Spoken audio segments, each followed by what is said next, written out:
अस्सलामु अलैकुम व रहमतुल्लाहि व बरकातुहू।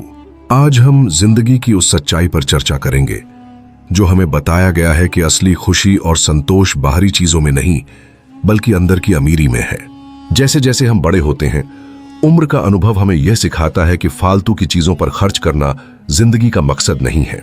3000 रुपए की घड़ी और 3000 रुपए की घड़ी दोनों समय को दर्शाती हैं।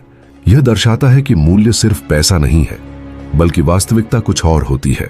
हमारे पास चाहे 1000 रुपए का मोबाइल हो या 5000 रुपए का, फंक्शन वही रहेंगे। ऐसे ही मकान की चौड़ाई का हमारी खुशियों पर कोई फर्क नहीं पड़ता। अगर दिल में सुकून है तो बड़े महल का कोई मतलब नहीं। वास्तव में सच्ची समृद्धि सुकून में होती है, न कि भौतिक संपत्ति में।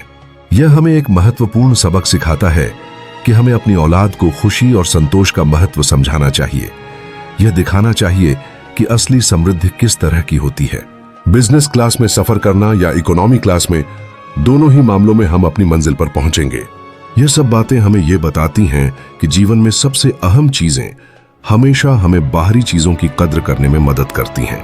किफालत से जीना, फिजूल खर्ची से बचना और अल्लाह की राह में खर्च करना हमारी जिम्मेदारी बनती है, क्योंकि अंत में यही हमारी असली पूंजी होगी। जब हम अल्लाह से दुआ करते हैं तो यह हमारे इरादों की गहराई को दर्शाता है।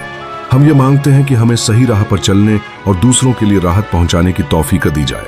हमारे छोटे छोटे काम, हमारी मुस्कान और हमारी मदद का असर केवल इस दुनिया नहीं बल्कि आखिरत पर भी पड़ता है। यह दुआ हमें अपने अंदर एक नई सोच विकसित करने के लिए प्रेरित करती है कि हम अपने अदब और अपने धर्म पर चलें, जिससे हम जीवन में सच्चा चैन और सुकून पा सकें।